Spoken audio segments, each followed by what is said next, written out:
जय हिंद दोस्तों, नमस्कार। अगर आज की पहली न्यूज़ की बात किया जाए तो पहले करंट अफेयर्स आता है कि ऐसे वित्त मंत्री भारत की कोविड-19 के खिलाफ भारतीय अर्थव्यवस्था की लड़ाई के लिए व्यवसायों, विशेषकर जो आपके एमएसएमई सेक्टर होता है, micro, medium and small enterprises को राहत और ऋण संबंधी सहायता देने की अहम उपायों की घोषणा की है। आइए उसके कुछ हम लोग की पॉइंट के बारे में जानकारी प्राप्त करते हैं। और जैसे कि ये पीआईबी का पीडीएफ है, ये press information bureau government site से। तो इसमें लिखा है कि एमएसएमई सहित व्यवसायों के लिए 3 लाख करोड़ रुपए की आपातकालीन कार्यशील पूंजी सुविधा दी जाएगी। कर्ज बोझ में दबे एमएसएमई के लिए 20,000 करोड़ रुपए का अप्रावधान ऋण। इसमें कर्ज बोझ आप समझ लीजिए जिनका एनपीए बन गया है, एनपीए वाले नॉन परफॉर्मिंग एसेट्स जो एमएसएमईज बन गए हैं, उनको 20,000 करोड़ रुपए का प्रावधान दिया गया है, ऋण देने का उनको भी दे दिया गया है। ठीक है ना। और सबसे अच्छी बात ये एमएसएमई फंड के माध्यम से 50 करोड़ रुपए की इक्विटी भी दी जाएगी।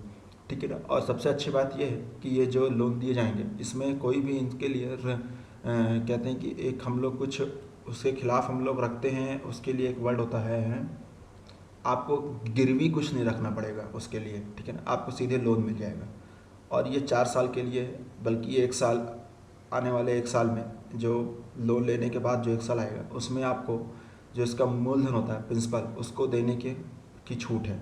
ठीक है। तो इससे फ़ायदा होगा और ये सब ठीक है, लेकिन एग्ज़ाम के पॉइंट ऑफ व्यू से इसमें जो एमएसएमईज़ की जो परिभाषा बदली गई है उसको जान लेना बहुत ही उपयोगी है, क्योंकि उसकी परिभाषा को लेके आने वाले पेपर्स में क्वेश्चन बनने की उम्मीद ज़्यादा बढ़ गई है। आइए उसके बारे में हम लोग कुछ उसके परिभाषा के बारे में अध्ययन करते हैं। अब जैसे ये एमएसएमईज़ क्लासिफिकेशन है, क्राइटेरिया देखिए। पहली बात तो अपनी हम इंडिया में एमएसएमईज़ को जो है एक कानून लाया गया था 2006 में, एमएसएमईज़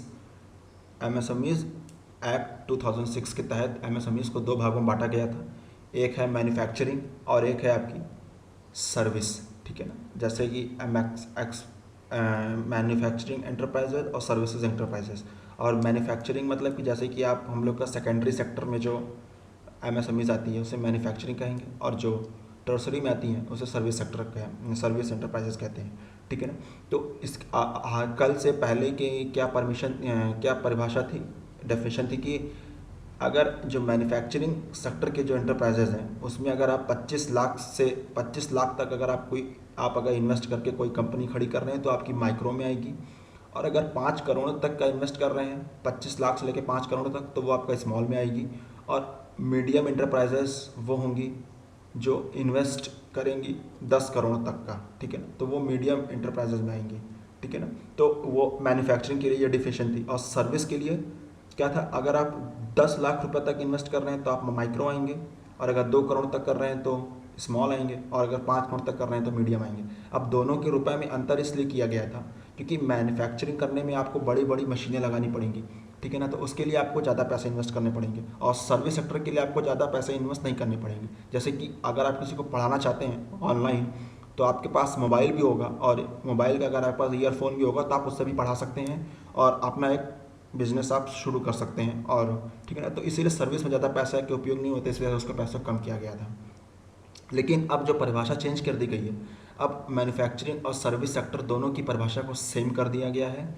ठीक है ना। अगर आप 1 करोड़ तक अगर आप क्या करते हैं, इन्वेस्ट करते हैं, चाहे मैन्युफैक्चरिंग हो चाहे सर्विस सेक्टर हो, उसे माइक्रो में डाल दिया जाएगा।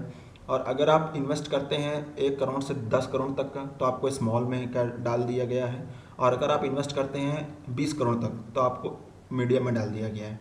और अब इसमें टर्नओवर भी कर दिया गया। अगर 5 करोड़ तक आप टर्नओवर लेकर आ रहे हैं तो आप माइक्रो हैं, अगर 50 करोड़ तक आपका टर्नओवर आ रहा है, ये 1 साल के अंदर की बात हो रही है, तो आप स्मॉल में, और अगर 100 करोड़ के अंदर आप आ रहे हैं तो आप मीडियम एंटरप्राइजेस हो जाएंगे।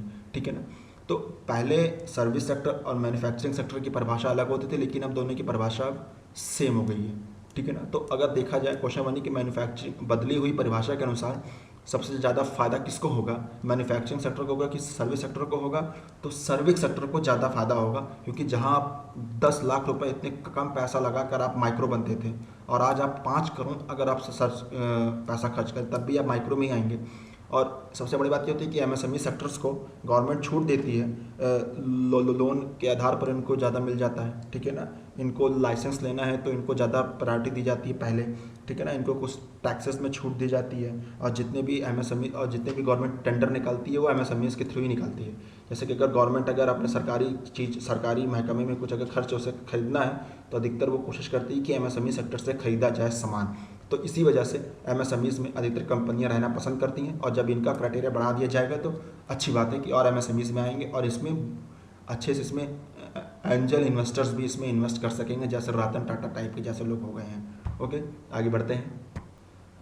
सेकेंड न्यूज़ है कि WEF वर्ल्ड इकोनॉमिक फोरम ने एनर्जी ट्रांजिशन इंडेक्स 2020 लॉन्च किया है, ठीक है ना। इसको इन्होंने पब्लिश किया है। तो इसमें नंबर 1 पे है स्वीडन है, नंबर 2 स्विट्ज़रलैंड है, फिनलैंड है, मैंने ये आप स्लाइड में देख रहे होंगे, और अपना इंडिया खड़ा है 74th रैंक पे। 74th पे अपना इंडिया खड़ा है, 74 पे अपना इंडिया है, ठीक है ना। 1 पे अपना स्वीडन है, फिर स्विट्ज़रलैंड है, फिर फिनलैंड है। टॉप 3 ऊपर की याद कर लीजिए, और 74 अपना इंडिया याद कर लीजिए, और चाइना इसमें हम लोग से नीचे है 78 पे, ठीक है ना। और इस समय यूएसए में एक मडर हॉर्नेस्ट नामक एक मधुमक्खी है, वहाँ पे उन्होंने इसका प्रकोप यूएसए में फैल चुका है मडर हॉर्नेट से, और ये भी एक प्रकार से वहाँ पे एक एंडेमिक का रूप ले रही है, ठीक है ना। तो मडर हॉर्नेट में समझ लीजिए जैसे मधुमक्खी हम लोग देखते हैं, तो उसी का नाम ये लोग हॉर्नेट दे दिए ये लोग।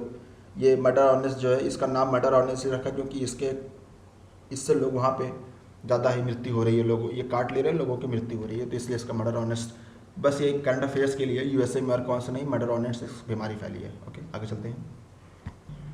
और आगे कुछ वन लाइनर क्वेश्चंस, जैसे पहला है कि स्वस्थ वायु एक नॉन इन्वेजिव वेंटिलेटर है जो CSIR NAL फॉर कोविड-19, मतलब कि CSIR जो है, CSIR की NAL जो विंग है, उसने जो है स्वस्थ वायु एक वेंटिलेटर डेवलप किया है, जिसके थ्रू जो है अगर वेंटिलेटर की कमी पड़ रही है तो उसकी जगह इसका उपयोग हो सकता है, और इसको जो है परमिशन भी मिल गई है मंत्रालय के द्वारा। तो इसको ये फेक नहीं है, ये अच्छी बात है, और ये बहुत सस्ते में है। और सबसे अच्छी बात यह है कि इसको 1 मंथ के अंदर ही इसको डेवलप किया गया है, ठीक है। तो कहते हैं कि जब ज़रूरत पड़ती है तभी इंसान से आविष्कार होता है, तो ये बात सत्य है, यहाँ ये प्रतीत होती है, ठीक है ना। आगे चलते हैं। झारखंड की सोहराई खोवर पेंटिंग जो है उसको GI टैग दिया गया है, और तेलंगाना के तेलिया रुमाल जो है उसको भी GI टैग दिया गया है। तेलिया रुमाल कहाँ का है? तेलंगाना का है, और सोहराई खोवार पेंटिंग कहाँ की? झारखंड की है। इन दोनों को GI टैग दिया गया है। ये जो आप देख रहे हैं अपने लेफ्ट हैंड साइड जो देख रहे हैं, ये रुमाल है, थियाई रुमाल तेलंगाना की, और इधर जो आप राइट हैंड साइड देख रहे हैं ये पेंटिंग है झारखंड की। ओके, और थर्ड न्यूज़ है कि FIDI fightchess.com online national cup है। ये पहली बार FIDI ने फाइट ऑनलाइन नेशनल कप, इसे चेस में इसने ऑर्गेनाइज़ किया था, और इसमें चाइना और USA फाइनल में पहुंचे थे। इसमें चाइना विन हुई है, चाइना ने इसको जीता है, और ये पहली बार ये आयोजन हुआ, इसलिए ये करंट अफेयर्स इंपॉर्टेंट है, ठीक है ना। आने वाले किसी वनडे एग्जाम्स में ये एज अ वन लाइनर बन के आ सकता है। तो ये उसका टाइम टेबल है, ये टाइम टेबल कह रहे हैं, ये उसका पॉइंट टेबल है। जैसे नंबर 1 चाइना है, 17 पॉइंट से इसको उसने विन किया। इसमें अपना इंडिया भी इसमें भाग लिया था।